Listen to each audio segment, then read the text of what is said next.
The red wine dripped from Marcus's face like blood. The entire ballroom, 200 people in designer suits and glittering dresses, went silent. Emily stood there laughing, the empty glass still in her hand. Her boss, Victor, smiled from across the room.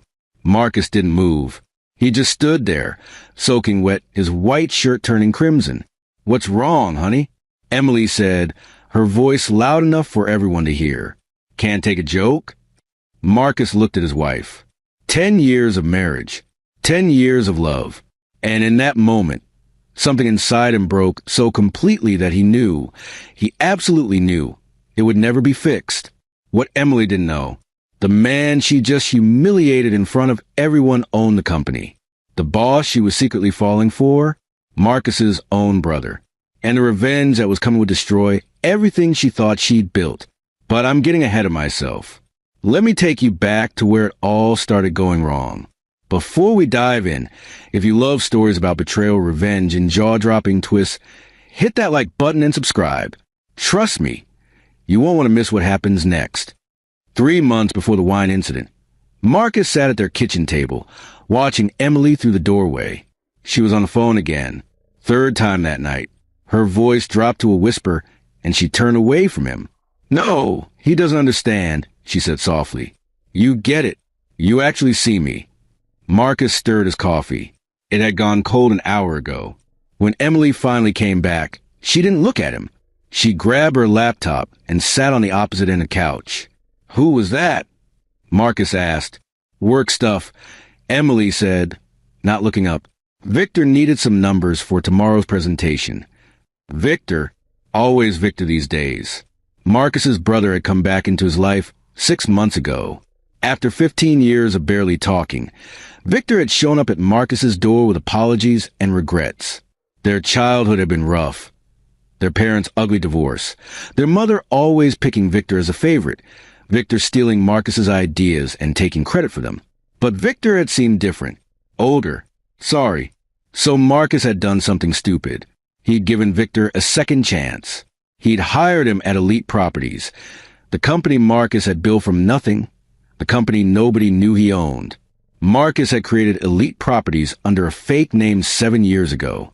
He'd done it to avoid people treating Emily differently, to build something real without the complications of family or marriage getting in the way. He'd planned to tell Emily eventually, surprise her, show her that her unmotivated husband was actually someone who created an empire. But timing never felt right. And now, watching her smile at her phone, probably another text from Victor, Marcus wondered if he'd waited too long. "I got the promotion," Emily had announced 2 weeks ago, bursting through the door with champagne.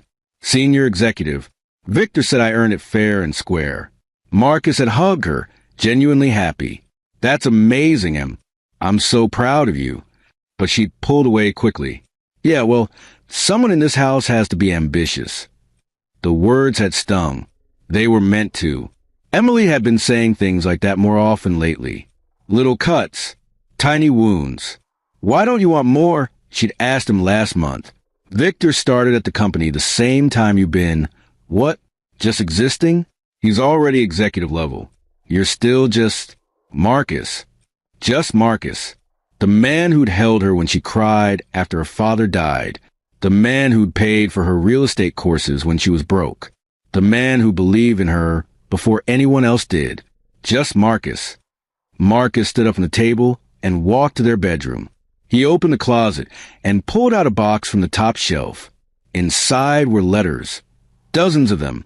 Letters Emily had written him when they were dating. "You make me feel like I can do anything," one said. "You see me, Marcus. Really see me. I never want to lose this." He put the letters back. His hands were shaking. In the living room, Emily laughed at something on her phone. Marcus heard it through the walls. That laugh used to be for him.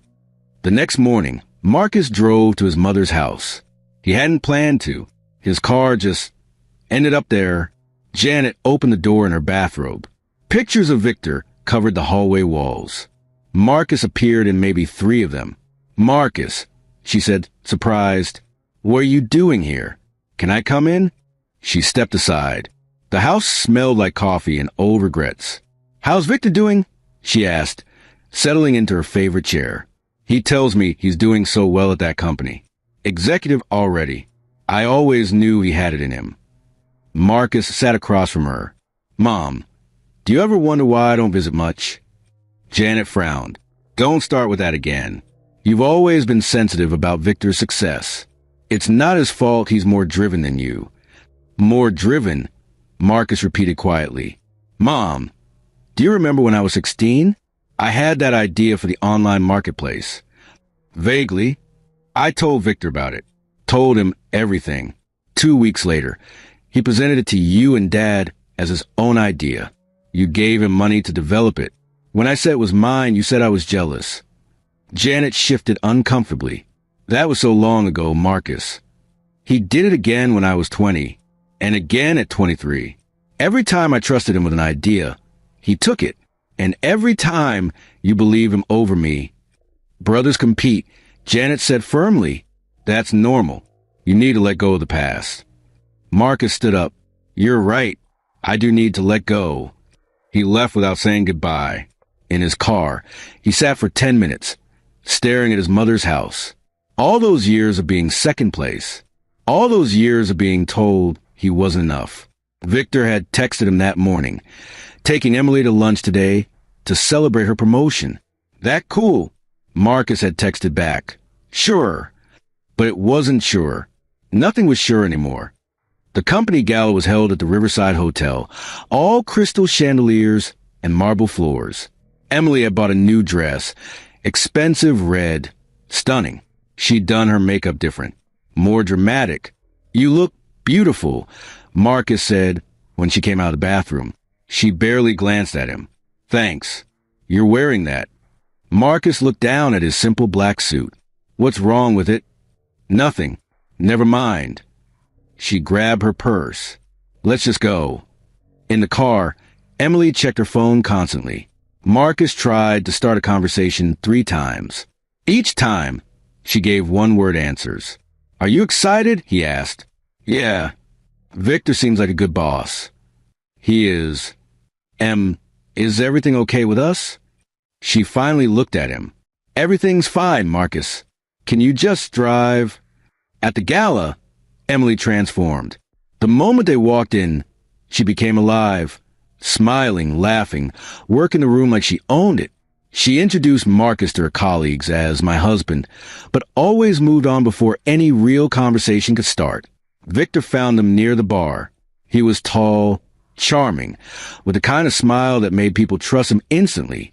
That's how he'd always gotten away with everything. Emily, Victor hugged her, holding on just a second too long. You look incredible. And Marcus, little brother. He pulled Marcus into a hug that felt like a performance. Thanks for sharing your wife tonight. We're lucky to have her on the team. Sharing your wife. The word sat wrong in Marcus's stomach. She's talented, Marcus said quietly. More than talented. She's brilliant. Victor put his hand on Emily's lower back. Come on, Em. There's some people you need to meet. They walked away. Emily never looked back. Marcus stood alone at the bar, nursing a water. He watched his wife laugh with his brother, watched them lean close to whisper, watched Victor's hand stay on her back, her shoulder, her arm. 2 hours passed. Emily came back only once, to grab her phone from her purse, which she'd left with Marcus. Having fun? Marcus asked. It's networking, she said shortly. That's how careers work. Then she was gone again. Marcus pulled out his own phone. As the owner of Elite Properties, he had access to everything, including the company email system. He'd never looked before, never had a reason to, but something in Victor's smirk tonight made him curious. He opened the security app and pulled up recent emails between Victor and Emily. The first one stopped his heart. You deserve so much better than him. Victor had written 3 days ago. A woman like you needs someone who matches your fire. Emily had responded, sometimes I wonder what my life would be like if I'd met you first. Marcus scrolled further. Weeks of messages. Months. Victor complimenting her. Emily complaining about Marcus. The two of them building something that looked like more than friendship. He's holding you back, Victor wrote. You know it. I know it. When are you going to admit it to yourself? Soon, Emily had responded. After the gala, I think we need to talk about us. Really talk. Marcus's hands were shaking so hard, he almost dropped his phone. He looked up. Across the room, Emily was laughing at something Victor said. Victor leaned down and whispered in her ear. Emily's face lit up. Marcus felt something inside him crack. Not break. Break implied violence, implied noise. This was quieter, like ice forming over water, like a door closing for the last time. He ordered a whiskey, then another, then another. The speeches started around 9 o'clock. The CEO, a man Marcus had hired but who thought he worked for a faceless corporation, talked about company success. Department heads gave boring presentations. Then Victor stood up. I want to recognize someone special tonight, Victor said, his voice carrying across the room. Emily Chun has been exceptional this year. She closed the Riverside deal, our biggest contract ever. She brought in 12 new clients. She's the future of this company. Everyone applauded. Emily stood, beaming, soaking it all in. And I want to thank her husband, Marcus, for supporting her, Victor continued, gesturing toward Marcus. It takes a special kind of man to stand in his wife's shadow and cheer her on. Marcus, you're a good sport. Laughter rippled through the crowd. Friendly laughter, but laughter nonetheless. Stand in his wife's shadow. Marcus smiled. He even raised his glass a little. But inside, something was burning. Emily came over to him after the speech, tipsy from champagne and high on praise. Did you hear that? She said, her words running together. Victor really gets it. He really sees what I can do. I see what you can do, too, Marcus said quietly. Do you? Emily leaned against the bar, her eyes challenging him. Because sometimes I wonder if you see anything, Marcus. You're just there. You're always just there. What does that mean? It means, she grabbed a glass of red wine from a passing waiter. It means I needed someone to believe in me, to push me, to tell me I'm more than just a wife. I've always believed in you. No, you've always been content. There's a difference. You're happy being small. I'm not. Victor understands that. He's my brother, Emily. She blinked. What? Victor, he's my older brother. Did he tell you that? Emily's face went pale. No. He said you were acquaintances. He said, what else did he say about me? Marcus asked. His voice was still quiet, but something in it made Emily step back. Marcus, what did he say about your husband? When you two were having your little talks, what did my brother say about me? You're being paranoid. Marcus laughed. It sounded wrong. Am I? Or am I finally seeing clearly? Emily's eyes flashed with anger. That quick anger that came when she felt cornered. You know what? Maybe I needed someone to talk to. Maybe I needed someone who doesn't make me feel guilty for wanting more, for being more. So you chose my brother. I chose someone who sees my worth. Her voice was loud. People nearby turned to look. Marcus stared at his wife. This woman he'd loved for 10 years. This woman he'd built an empire for. This woman who'd just chosen his brother over him. The room felt very quiet suddenly, very focused on them. Emily, emboldened by alcohol and audience, made her choice. She raised a glass of red wine in her hand. Here's to Marcus, she said loudly. My husband, the man who's content being nobody while the rest of us actually try to be somebody. Then she poured the entire glass over his head. Red wine soaked his hair, his face, his white shirt. It dripped onto the marble floor. The room went completely silent. Marcus didn't move. He just stood there, looking at Emily, looking at the woman he'd given everything to. Emily started laughing. Oh, come on, it's just a joke. Can't you take a joke? Some people laughed uncomfortably. Most just stared. Marcus reached up slowly and wiped wine from his eyes. His hand was completely steady. Excuse me, he said quietly. Then he turned and walked out of the ballroom. Behind him, he heard Victor's voice. That was maybe a bit much. And Emily, still laughing. He's fine. He's always fine. That's his problem. Marcus stood in the hotel parking lot. Rain starting to fall. He looked at his reflection in a car window. Red wine still dripped from his chin. His phone buzzed. A text from his mother. "Victor just called. He said Emily played a prank on you at the party. He said you made a scene. Marcus, why can't you just let people be happy?" Another text came in from Victor. "Bro, she was just drunk. Don't make this a thing. Come back inside." Marcus got in his car. He sat there for a long time, the rain hammering on the roof. Then he opened his phone and did something he'd never done before. He logged into the Elite Properties mainframe, his company, his system, and started reading. He read emails between Victor and Emily going back 6 months. He read messages where they mocked him. He read Victor's plan to leverage Emily's feelings to position himself for a company takeover. He read his brother's messages to their mother, painting Marcus as a control freak and a jealous tyrant. He read Victor's email from 4 months ago, where his brother had accidentally discovered Marcus's ownership of the company during a financial audit. Instead of confronting Marcus, Victor had written, "This changes everything. If I play this right, I can use his own company against him. Mom will finally see who the real success is." Marcus read Emily's response to Victor telling her about Marcus's ownership.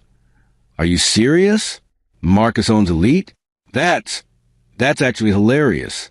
He's been letting me think Victor made me successful when it was Marcus's company all along? What kind of pathetic game is that? No wonder he's such a doormat. They'd known for months, both of them, and they'd use it against him." Marcus put the phone down. The rain sounded very far away. He picked up the wine-stained jacket from the passenger seat. He looked at the red stain spreading across the white shirt underneath. Then he very carefully took off the jacket and folded it. He placed it in a plastic bag in his trunk. Evidence. Memory. Reminder. When he drove home, his face was completely calm. But his eyes, if anyone had been there to see them, were the eyes of a man who just decided exactly how the rest of the story would end. Emily came home at 2 a.m. Marcus was sitting in the dark living room, still in his wine-stained shirt. He hadn't turned on any lights. He'd just been sitting there, thinking, planning. Jesus. Emily jumped when she saw him. "You scared me. Why are you sitting in the dark?" "Thinking," Marcus said calmly. Emily turned on a lamp. In the light, Marcus could see her makeup was smudged. Her lipstick was gone. She'd been kissing someone. "Look, about tonight," Emily started, her voice defensive. "I was drunk. It was stupid, but you were being so serious, and everyone was having fun, and I just—" "It's fine," Marcus said. Emily blinked. "What?" "I said it's fine. You were drunk. It was a party. These things happen." She studied his face. Suspicious. "You're not mad." "I'm tired, Emily. I'm tired of being mad. I'm tired of fighting. I'm just tired." Something in his voice must have convinced her, because she relaxed. "Okay, good. Because honestly, Marcus, you've been kind of suffocating lately. Always watching me. Always questioning me. I needed to let loose." "I understand," Marcus said softly. "Go to bed. We'll talk in the morning." Emily hesitated, then went upstairs. Marcus heard the shower start. Heard her singing softly. She only sang when she was happy. Marcus pulled out his phone and opened a secure app. He looked at his company's organizational chart. At the very top, invisible to everyone except him, was his name. Below that, the entire structure of Elite Properties. 400 employees. $73 million in annual revenue. His creation. His empire. And somewhere in that structure, his brother and his wife were plotting to take it from him. Marcus made his first call. "Sarah," he said when his head of HR answered. "Sorry to call so late. I need you to initiate a full audit of the executive level. Financial records, email communications, expense reports, everything. Start tomorrow." "Sir." Sarah sounded confused. She was one of 3 people who knew Marcus owned the company. "Did something happen?" "Just a routine check," Marcus said smoothly. "And Sarah, keep this between us. I don't want anyone to know it's happening until we have results. Of course, Marcus made 3 more calls. To his lawyers, to his financial team, to his security director. Then he went upstairs and lay down next to his wife. She was already asleep, her phone on the nightstand. It buzzed. A text from Victor. Tonight was close. See you tomorrow, beautiful. Emily had saved his contact as VH Boss. Marcus picked up her phone. He knew her password. It was their anniversary date, which would have been sweet if she wasn't using the phone to betray him. He opened her messages with Victor. The most recent ones made his stomach turn. Victor, when are you going to leave him? Emily, soon. I just need the right moment. Maybe after the bonus quarter. I don't want him getting weird about money. Victor, he won't get anything. Trust me, I have plans. Emily, what kind of plans? Victor, the kind that puts both of us exactly where we deserve to be. Just trust me, Em. By next year, you and I will be running this company together, and Marcus will be exactly what he's always been. Nothing. Marcus put the phone back. He stared at the ceiling. In the darkness, he could hear Emily breathing beside him. Peaceful. Content. Completely unaware that her entire world was about to burn down. Sweet dreams, he whispered. The next morning, Marcus went to visit his mother before work. She answered the door with a frown. Marcus, 2 days in a row? What's going on? Can we talk? They sat in her living room again. Marcus looked around at all the photos of Victor. In one, young Victor held up a trophy. Marcus remembered that science fair. He'd done half the project while Victor took all the credit. Mom, I need to ask you something honest, Marcus said. Do you love me? Janet looked shocked. What kind of question is that? Of course I love you. Do you love me as much as Victor? She hesitated. That hesitation told Marcus everything. You're different people, Janet said finally. Victor he's driven. He's a leader. You're more gentle, quiet. You don't need as much attention. Or I didn't get as much attention, so I learned not to need it, Marcus said. Mom, did you know that Victor has been stealing my ideas since we were kids? Marcus, not this again. Did you know that he's been telling people at work that I'm unstable? That I'm jealous of him? That I'm holding him back? Victor would never. Did you know, Marcus continued, his voice level, that he's having an inappropriate relationship with my wife? Janet went pale. What? Marcus pulled out his phone and showed her the messages. All of them. Emily and Victor mocking him, planning their future together. Victor schemes to take over the company. Janet read them, her hands shaking. When she finished, she put the phone down. This must be a misunderstanding, she said weakly. A misunderstanding, Marcus repeated. Mom, you're looking at proof. You're seeing the truth. And you still can't admit that Victor is a problem. He's your brother. He stopped being my brother when he decided to destroy my marriage for his own gain. Marcus's voice rose for the first time. He stopped being your son when he started lying to you about me. But you know what? You'll never see it. Because you decided when we were children who the good son was, and nothing, no amount of proof, no amount of pain, will ever change your mind. Marcus, you're being dramatic. I'm done, Marcus said simply. He stood up. I came here to give you a chance, to show you the truth, to let you choose just once to believe me over him. But you can't do it. So now you'll live with the consequences. What does that mean? Marcus, what are you planning? Marcus walked to the door. He looked back at his mother, sitting in her shrine to his brother. You invested in elite properties last year, Marcus said. Victor convinced you to put your retirement money into the company.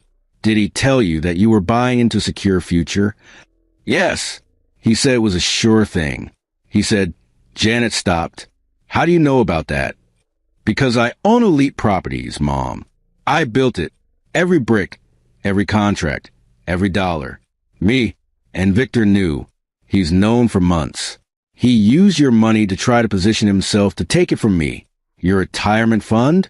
He was gambling with it to finance his takeover attempt. Janet's face went white. You'll find out soon enough what happens when you bet on the wrong son, Marcus said quietly. Then he left. Behind him, he heard his mother calling his name. He didn't turn around. The audit results came back in 3 days. Marcus sat in his private office, the one nobody at Elite Properties knew existed, and read through everything. The evidence was overwhelming. Victor had been embezzling. Small amounts at first, then larger. He'd been charging personal expenses as business costs. Gifts for Emily, dinners, hotel rooms. He'd been stealing company money to seduce Marcus's wife. Emily's file was different, but just as damaging.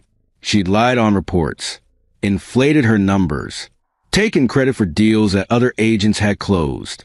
She'd fabricated client testimonials. The Riverside deal that Victor had praised her for, she'd stolen it from a junior agent named Lisa, who'd done all the actual work. Emily had just swooped in at the last minute and put her name on it. Marcus called Sarah into his office, his real office. "What do you want me to do?" she asked. "Schedule an emergency board meeting," Marcus said. "Tomorrow morning. Make sure both Victor and Emily are there. Tell them it's about promotions and bonuses. Make it sound exciting." Sarah smiled grimly. "You're going to fire them." "I'm going to do much more than that." That night, Marcus came home to find Emily in a great mood. She was cooking dinner, something she rarely did anymore, and humming. "Good news," she said when he walked in. "Victor and I have a big meeting tomorrow. He thinks we're both getting bonuses. Maybe even another promotion for me." "That's wonderful," Marcus said. He kissed her cheek. She barely noticed. "Victor says I'm on track to be a partner by next year," Emily continued. "Can you imagine? Me, a partner at Elite Properties. I'll be making twice what I make now. We could get a bigger house. You could finally quit that nothing job and just, I don't know, relax or something." "That sounds perfect," Marcus said. Emily beamed. "See? This is good, Marcus. This is really good. I think things are finally coming together for us." "They certainly are," Marcus agreed. After dinner, Emily went upstairs to pick out an outfit for her big meeting. Marcus sat on the couch with a photo album, pictures of their wedding, their honeymoon, her graduation from real estate school. He'd been in the front row, cheering louder than anyone. There was a picture from their first apartment. They'd been so poor. Emily had cried because she couldn't afford furniture. Marcus had built her a bookshelf from scrap wood. In the photo, she was hugging him, her face pressed against his chest, laughing. When did that woman disappear? When did she become someone who could pour wine on his head and laugh about it? Marcus closed the album. He went to the garage and pulled out the plastic bag with his wine-stained jacket. He looked at it for a long time. "You did this," he whispered to the empty garage. "Both of you. You forced this." The conference room was full when Marcus arrived, as a guest, not as the owner. Nobody recognized him as anything important. He was just Emily's husband, there to watch her big moment. Victor sat at the head of the table, confident and smiling. Emily sat beside him, practically glowing. Around them, 8 board members waited. They knew what was coming. Marcus had briefed them all privately. "Thank you all for coming," Victor started. "Today is about recognizing excellence." "Actually," Sarah interrupted, standing up, "today is about something else entirely." Victor frowned. "Sarah, what?" "This board has been presented with evidence of serious misconduct," Sarah continued. "Financial irregularities, fraudulent reporting, theft." The room went silent. Emily's smile disappeared. "Wait, what is this?" Sarah pulled up a presentation on the screen. Bank records, expense reports, emails. "Victor Harrison," Sarah said formally, "you've been embezzling company funds for the past 8 months. You've stolen approximately $47,000, which you use for personal expenses, hotels, gifts, dinners. You charge them all as business costs." Victor stood up. "That's ridiculous. Those were legitimate business expenses." "Hotel rooms on Wednesday afternoons?" Sarah clicked through slides. "Jewelry purchases? A weekend trip to Napa Valley that you claimed was a client meeting, but no client was ever documented. Victor's face went red. I can explain all of that. Emily Chun, Sarah turned to her. You've been falsifying sales reports. You've taken credit for deals you didn't close. You've lied to clients. You violated company policy repeatedly. No, Emily said, her voice shaking. No, that's not Victor. Tell them that's not true. But Victor wasn't looking at her. He was staring at Marcus, who sat quietly in the corner. Recognition dawned on Victor's face. You, Victor breathed. You did this. Did what? Marcus asked calmly. This is your company, Victor said. You've had it this whole time. That story about the anonymous owner, the shell corporations. It's been you. You've been watching us the whole time. Every head in the room turned to Marcus. Emily looked confused. What is he talking about? Marcus stood up slowly. He walked to the front of the room and stood beside Sarah. My name is Marcus Chun, he said to the room, though he was looking at Emily and Victor. I founded Elite Properties 7 years ago. I built it from nothing. I own it. Every floor, every desk, every contract. It's mine. Emily's mouth opened, but no sound came out. I stayed anonymous because I wanted to build something real, Marcus continued. Something that wasn't about my name or my connections. I wanted my wife to succeed on her own merits. I wanted my employees to work hard because they believed in the company, not because they were trying to impress the owner. Marcus, Emily whispered. But then something interesting happened. Marcus said, my brother, who I gave a second chance to, discovered my ownership. And instead of being happy for me, instead of being proud, he decided to use that information against me. He decided to seduce my wife, steal my money, and plot to take my company. Victor's hands were clenched into fists. You don't understand. And my wife.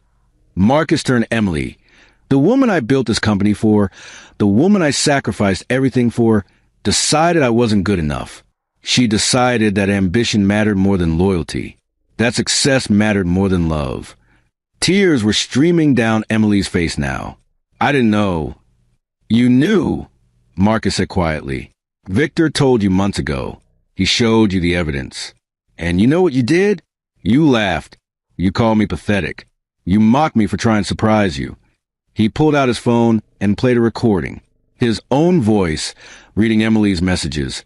He's such a doormat. Can you imagine being married to someone so small? Emily covered her face with her hands. Effective immediately, Marcus said, his voice hard now.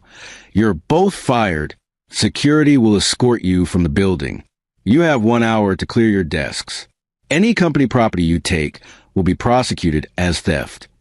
You can't do this, Victor said desperately. I'm your brother. You stopped being my brother when you chose to destroy me, Marcus said. Brothers protect each other. Brothers lift each other up. You did neither. Marcus, please. Emily stood up, reaching for him. Let me explain. Let me? There's nothing to explain, Marcus said, stepping back from her touch. You made your choice. At that gala, when you poured wine on my head, when you laughed at me in front of everyone, you made your choice. This is mine. Security guards appeared at the door. No, Emily said, panic in her voice now. No, Marcus, we can fix this. I made a mistake. I'm sorry. I'm so sorry. Sarah, Marcus said, ignoring her, make sure they sign the termination paperwork. And call our lawyers. I want them to know that any attempt to work in this industry again will be met with legal action for fraud and embezzlement. You're blackballing us, Victor said, his voice rising. You're going to ruin our careers? I'm not ruining anything, Marcus said. You did that yourselves. I'm just making sure everyone knows the truth. As security led them out, Emily was sobbing. Victor was shouting threats. Marcus stood at the window and watched them being walked to their cars. Emily turned back once, looking up at the building, looking for him. Marcus didn't move, didn't wave, didn't react. He just watched until they drove away. Over the next week, Marcus watched his revenge spread like fire. Emily called 73 times. He didn't answer.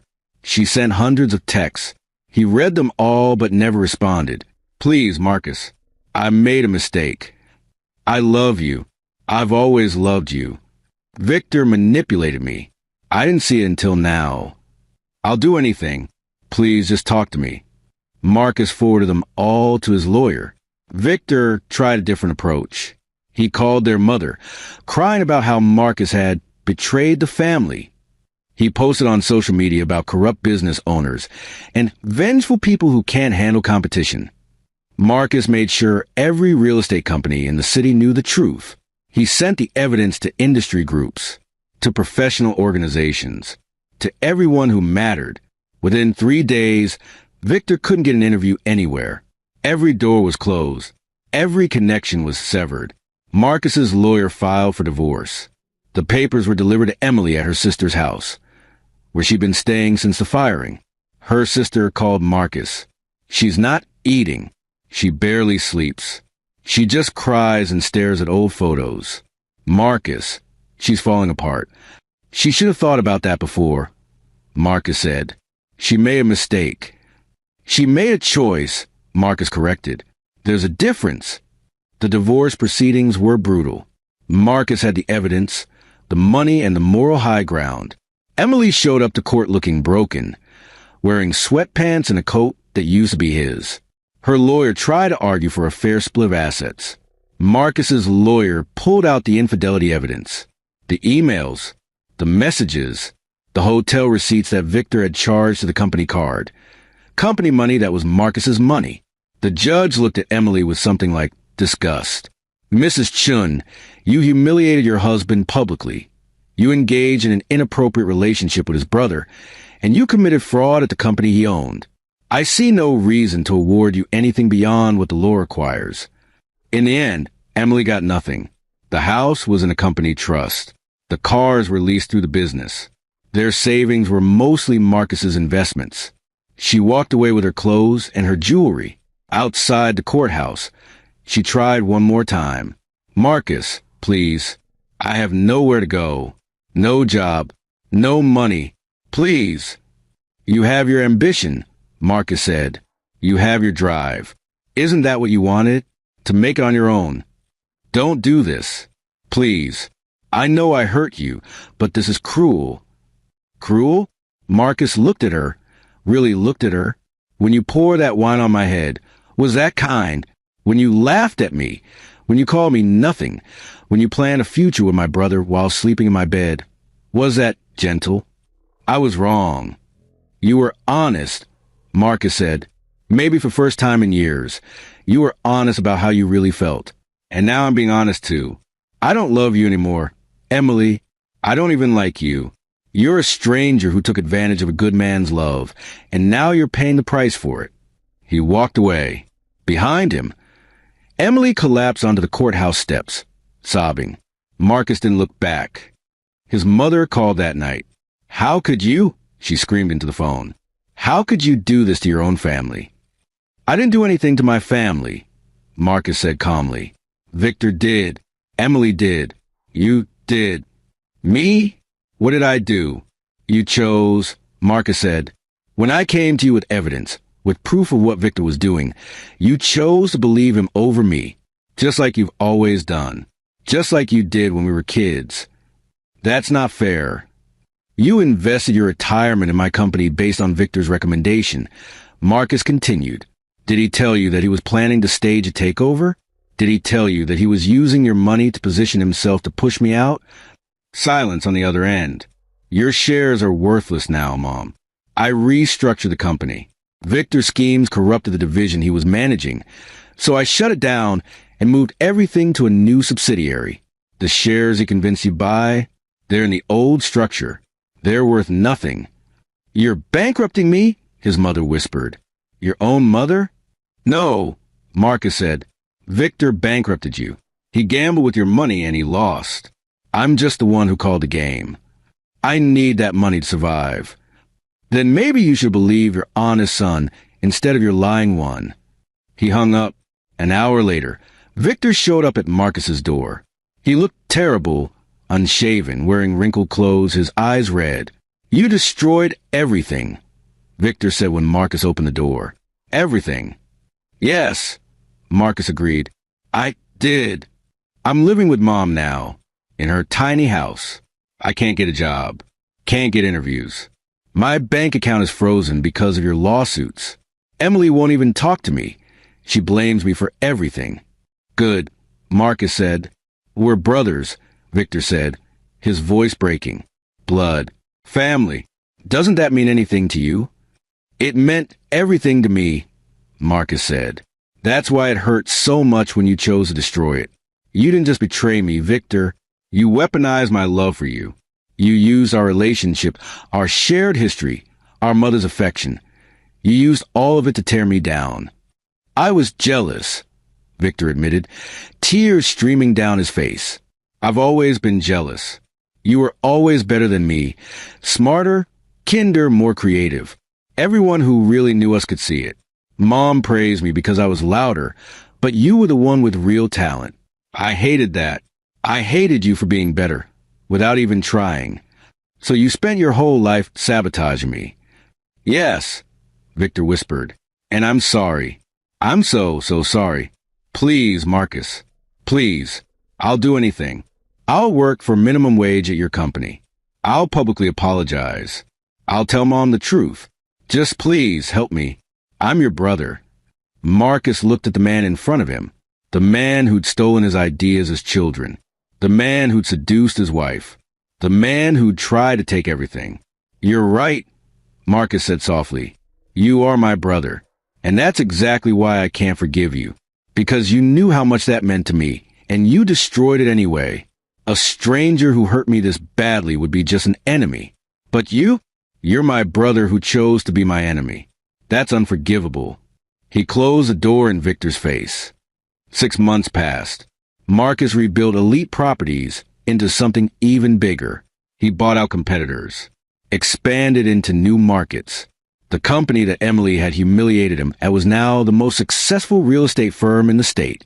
His name was in the papers, his face on magazine covers. The silent mogul, they called him, the man who built an empire in secret. He was invited to galas, conferences, events. Beautiful women approached him at every one. Successful, intelligent, accomplished women who saw his success and wanted to be part of it. Marcus went on exactly 3 dates. Each woman was lovely. Each conversation was pleasant. Each kiss at the end of the night was empty. He came home to his new mansion, 5 bedrooms, infinity pool, city views, and sat alone in the massive living room. The house was professionally decorated. Everything was perfect. Everything was empty. He pulled out the plastic bag with the wine-stained jacket. He'd kept it, though he didn't know why. Some reminder. Some proof that it had all really happened. His phone buzzed. A text from an unknown number. I saw you on the news. You look happy. I hope you are. I hope destroying me was worth it. E. Marcus stared at the message for a long time. Then he typed, Were you? The response came fast. Does it matter? Yes. A shelter downtown. St. Mary's. I'm on a waiting list for transitional housing. My sister finally cut me off. Said I made my own choices, and now I have to live with them. She sounds like you. Marcus closed his eyes. Emily was homeless, living in a shelter. The woman he'd loved for 10 years was sleeping on a cot, eating from food banks, standing in line for showers. This is what he'd wanted, wasn't it? This was justice. This was revenge. So why did his chest feel so hollow? He typed, I'll send money for an apartment. First month and deposit. That's all. I don't want your charity. Then why did you text me? Long pause. Because I'm alone. Because everyone I know has turned their back on me. Because I made the worst mistake of my life, and I paid for it every single day for 6 months, and I'm so tired, Marcus. I'm so tired of being punished. I just wanted you to know that you won. You won completely. Marcus put the phone down.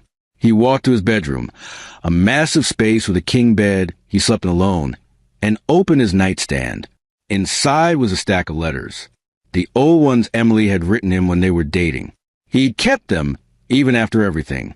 He pulled out one at random and read it. Marcus, I don't believe in perfect people, but I believe in perfect moments. And every moment with you feels perfect. You make me want to be better, braver. Tua, I don't know what I did to deserve you, but I'm going to spend the rest of my life trying to be worthy of your love. Forever yours, Emily. Marcus sat on the edge of his bed, the letter in his hands. The same hands that had signed the firing papers. The same hands that had filed the divorce papers. The same hands that had systematically destroyed every aspect of her life. He looked at his reflection in the mirror across the room.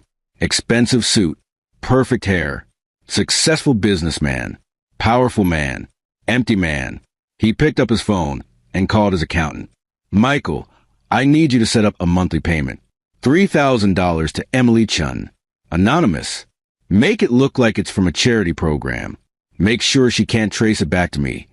Sir, just do it, Marcus said quietly. He hung up and sat in his empty mansion. Won the war. Lost a battle for his own heart. 2 years later, the wedding announcement appeared in the business section. Marcus Chun, CEO of Elite Properties Group, was marrying Andrea Walsh, a prominent architect. The photo showed them smiling, holding hands, looking happy. Marcus was getting remarried. Emily saw the announcement in the newspaper at the coffee shop where she worked. She was a barista now. Minimum wage. Tips barely covered her rent. A tiny studio apartment 40 minutes from downtown. The anonymous payments had saved her life. $3,000 a month that appeared like magic in her account. She suspected it was Marcus, but she'd never asked. Some part of her knew that if she acknowledged it, he'd stop. She stared at his picture in the paper. He looked older, successful, genuinely happy in a way he hadn't been with her, even in their best times. The woman beside him, Andrea, was beautiful but not in the showy way Emily had tried to be. She looked intelligent, kind, real. Emily folded the newspaper and put it in the trash. She made lattes and cappuccinos for the lunch rush. She smiled at customers. She pretended her heart wasn't breaking. That night, she wrote Marcus a letter. A real letter on paper with a pen. Dear Marcus, I saw your wedding announcement. Congratulations. I mean that. You deserve happiness. You always did. I don't expect you to read this. I don't even know if it will get to you. But I need to write it anyway. For myself, if for no one else. I destroyed the best thing in my life because I was too blind to see its value. I traded gold for garbage because the garbage sparkled more. I humiliated you, betrayed you, mocked you, and you gave me everything. Your love, your support, your company, your future. And I threw it all away. Living with what I did is my punishment. Every morning I wake up alone. Every night I go to bed remembering the look on your face when I pour that wine on your head. I remember your pain, your shock, the way something died in your eyes in that moment. I killed us, Marcus. I killed the marriage. I killed your trust. And in doing so, I killed the best version of myself. You wanted to know if destroying me was worth it. The truth is, you didn't destroy me. I destroyed myself. You just made sure I faced the consequences. I hope Andrea knows how lucky she is. I hope you tell her every day how much she means to you. I hope you build with her all the dreams we lost. And I hope someday, when you think of me, you remember that I loved you. Badly, wrongly, insufficiently. But I loved you. Thank you for the anonymous help. I know it's you. Thank you for caring even when you had every reason not to. Be happy, Marcus. That's all I want for you now. Emily. She mailed it to Elite Properties' main office. She didn't expect a response. Marcus received the letter a week before his wedding. He read it sitting in his office, the same office where he'd fired Emily and Victor 2 years ago. Andrea knocked on the door. Hey, you ready for the cake tasting? We're going to be late. Marcus looked up at his fiancée. Andrea was everything Emily wasn't. Stable, honest, secure in herself. She didn't need Marcus's success to feel successful. She didn't need his approval to feel worthy. She was whole all on her own. Give me 5 minutes, Marcus said. When Andrea left, Marcus read the letter again. Then he pulled out the plastic bag with the wine-stained jacket. He'd kept it all this time. 2 years. A monument to his pain. To his victory. He looked at it for a long time. Then he threw it in the trash. Not because he forgave Emily. Not because the pain had disappeared. But because he was ready to stop carrying it. Ready to stop letting that night define him. He pulled out his phone and texted his accountant. Increase Emily Chen's monthly payment to $5,000. Make sure it continues for 5 years, regardless of what happens to me. Call a scholarship program or something. He wouldn't respond to her letter, wouldn't give her closure, but he also wouldn't let her suffer more than she already had. Because revenge, he'd learned, was like poison. It hurt the person you hate, but it also poisoned you. Marcus stood up, straightened his tie, and went to meet Andrea for their cake tasting. Behind him, Emily's letter sat on his desk. He didn't throw it away, but he also didn't read it again. 5 years later, Marcus attended a charity gala. Elite Properties was now a billion-dollar empire. He and Andrea had 2 children. His life was full, successful, genuinely happy. He was giving a speech about second chances and redemption when he saw her, Emily, standing at the back of the room. She wasn't supposed to be there. This was an exclusive event, but somehow she'd gotten in. She wore a simple dress, her hair pulled back. She looked older, tired, but also somehow lighter. After his speech, she approached him cautiously. "Hi," she said. "Emily." "I'm sorry," she said quickly. "I shouldn't have come. I work for the catering company. I didn't know you'd be speaking. I should go." "Wait," Marcus said. He looked at her, really looked at her. "How are you?" "Surviving," Emily said with a small smile. "The anonymous payments stopped last year. I assumed that was you." The program ended. Marcus said neutrally, "Well, it saved me. Gave me time to go back to school. I'm getting my teaching certificate. Turns out I'm good with kids." "Who knew?" She laughed, but it was sad. "I'm sorry. I shouldn't have ambushed you like this. Congratulations on everything. Your company, your family. You built something beautiful." She started to walk away. "Emily," Marcus called. She turned back. "I forgive you," Marcus said. The word surprised him as much as they surprised her. "I don't forget. I won't forget. But I forgive you." Tears filled Emily's eyes. "Thank you," she whispered. "That means more than you know." She left. Marcus watched her go, feeling something release in his chest. Not love, not reconciliation, just peace. Andrea appeared beside him, slipping her hand into his. Was that her? Yes. She looked sad. "She is," Marcus said. "But that's not my responsibility anymore." They walked out together, toward their car, their children, their life. Behind them, Emily stood in the kitchen with the other catering staff, tears streaming down her face. But for the first time in 5 years, they weren't tears of regret. They were tears of release.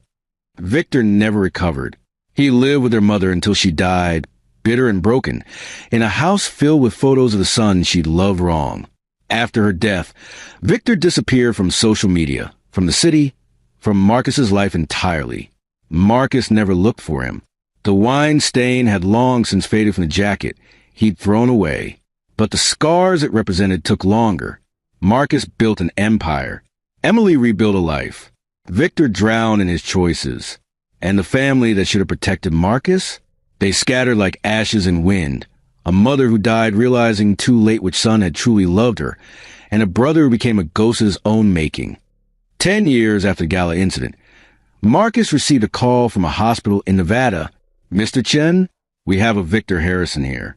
He listed you as his emergency contact. He's had a heart attack. It doesn't look good." Marcus sat in his office, phone pressed his ear, feeling nothing. Then everything. Then nothing again. "I'll be there tomorrow," he heard himself say. Andrea didn't question it when he packed a bag. She just kissed him and said, "Call me if you need me."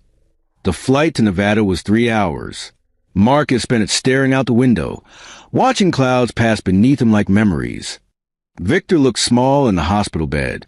Tubes and wires connected him to machines that beeped rhythmically. He was only 47, but he looked 70. gray hair, sunken cheeks. The body of a man who'd given up years ago. Marcus, Victor whispered when he opened his eyes. You came. I came, Marcus confirmed, sitting in the chair beside the bed. Why? I don't know. They sat in silence for a long time. Finally, Victor spoke. I'm dying, he said. Doctor said, maybe a week, maybe less. My heart's just done. I'm sorry, Marcus said. And surprisingly, he meant it. Are you? Victor's laugh turned into a cough. I destroyed your marriage, tried to steal your company, turned our mother against you, and you're sorry that I'm dying. I'm sorry that we ended up here, Marcus clarified. I'm sorry that two brothers who used to build forts together became enemies. I'm sorry that somewhere along the way, your jealous became bigger than your love. Victor closed his eyes. I was 9 years old when I realized you were better than me. You remember the treehouse? Marcus did. They'd spent one summer building it together in their backyard, before the divorce, before everything fell apart. You designed it, Victor continued. You drew up the plans. You figured out the measurements. I just handed you nails and pretended I was helping. And everyone praised me because I was older, because I was supposed to be the leader, but you were the one with the vision. We were kids, Victor. We were always kids, Victor said. I never grew past that moment. Every time you succeeded, I became that 9-year-old again, knowing I wasn't good enough. So I took from you your ideas, your dignity, your wife. If I couldn't be better than you, I could at least make you smaller. It didn't work, Marcus said quietly. No, Victor agreed. It just made me smaller instead. More silence. A nurse came in, checked Victor's vitals, and left. I'm alone, Victor said. No wife, no kids, no friends. Mom died hating both of us. Me for lying to her, you for telling the truth. I spent the last 10 years working construction jobs under a fake name because your blackball destroyed me in the business world. I lived in cheap motels, ate at food banks. And you know what the worst part was? What? I deserved all of it. Victor's eyes filled with tears. Every lonely night, every humiliation, every moment of suffering. I earned it by destroying the one person who would have helped me if I'd just been honest. My little brother, my best friend before I ruined it. Marcus felt his own eyes burning. Victor, I don't want your forgiveness, Victor interrupted. I don't deserve it. I just want you to know that you were right. About everything. Mom was wrong to choose me. Emily was wrong to betray you. And I was wrong to ever see you as competition, instead of as the gift you were. Past tense. Marcus asked, You stopped being my brother the day I chose to destroy you, Victor said. That's what you told me at your door. You were right about that too. Marcus stood up and walked to the window. Outside, the Nevada sun was setting, painting the sky orange and red like wine stains. I have 2 kids now, Marcus said, not turning around. A boy and a girl. Sometimes my son looks at his sister like she's his enemy when she gets more attention. And I see us, Victor. I see what we became. So I sit him down and I tell him, Your sister isn't your competition. She's your teammate. The world will try to divide you, but you have to choose to stay connected. Good, Victor whispered. Break the cycle. Marcus turned back to bed. Do you remember the treehouse? What we carved into wood. Victor smiled weakly. Brothers forever. I thought about that a lot. Wondered if you ever sanded it off. Dad tore down the treehouse when you and I stopped talking, Marcus said. He said it hurt too much to look at it. But I took the board with our carving. I kept it. It's in my garage. Why? Because some part of me always hoped we'd find our way back, Marcus admitted. Some stupid, naive part of me thought that maybe, someday, you'd be my brother again. Victor was crying openly now. I'm sorry, Marcus. I'm so sorry for all of it. For everything I took from you. For everything I destroyed. I'm sorry. Marcus sat back down. He took his brother's hand, frail and cold. I forgive you, Marcus said. I don't forget, but I forgive you. Even after everything, even after everything. They sat like that for hours. Two brothers, finally honest with each other at the end. Victor died 3 days later, with Marcus holding his hand. Marcus returned home to find his son and daughter fighting over a toy. His son had taken it from his sister and wouldn't give it back. "It's mine!" the boy shouted. "I saw it first, but I was playing with it." The girl cried. Marcus knelt down between them. "Can I tell you both a story?" They nodded, forgetting their fight. "I had a brother once," Marcus began. "We loved each other very much when we were young. We built forts and had adventures and promised to be friends forever. But as we grew up, something happened. He started seeing me as his enemy instead of his friend. And I let him. And we hurt each other so badly that by the time we finally talked again, it was too late to fix it." "Did he die?" his daughter asked, her voice small. "Yes," Marcus said. "He died. And you know what I think about most now? Not the fights, not the betrayal, not the revenge. I think about the treehouse we built together when we were your age. I think about how we used to share everything and how happy we were before we forgot how to be brothers." He looked at both his children. "You two are teammates. The world is hard enough without fighting each other. So when you feel angry at your sister or you feel jealous of your brother, I want you to remember, family is the most precious thing you have. Don't throw it away over a toy or pride, or because you think someone loves one of you more. Hold on to each other. Choose each other. Every single time." His son handed the toy to his sister. "Sorry." She gave him a hug. "We can share it." Marcus watched them play together, and for the first time since Victor's death, he cried. Not for what was lost, but for what his children still had a chance to keep. 15 years later, Emily married a kind man, a teacher like her, and had a daughter. She never became wealthy or famous. She lived a quiet life in a small town, teaching 3rd grade, coaching soccer on weekends. She was happy in a way she'd never been when she was chasing ambition. She saw Marcus one last time by accident at an airport. He was older, gray at the temples, but still handsome, still successful, still Marcus. Their eyes met across the terminal. For a moment, neither moved. Then Emily did something she never thought she'd do. She smiled at him, a real smile, one that said, "Thank you for the lesson. Thank you for the consequences. Thank you for loving me enough to let me go." Marcus smiled back, a small smile that said, "I hope you found peace. I hope you found yourself. I hope you learned what I learned, that revenge is empty, but growth is forever." They didn't speak, didn't approach each other, just acknowledged the shared history, the pain, the healing, and the distance. Then Emily walked to her gate, toward her husband and daughter, and Marcus walked to his, toward Andrea and their teenage children. Two people who'd once destroyed each other, now grateful for the destruction because it had rebuilt them both into better versions of themselves. Marcus stood at his office window years later, watching the city lights. He was 60 now. Elite Properties had become a global empire. He'd built schools, funded scholarships, changed thousands of lives. The wine-stained jacket was long gone. The pain had faded to a scar. The revenge had transformed into wisdom. His son, now running a division of the company, knocked on the door. "Dad, you coming to dinner?" "Mom's waiting." Marcus turned from the window. "Yeah, I'm coming." "You okay? You look thoughtful." Marcus smiled.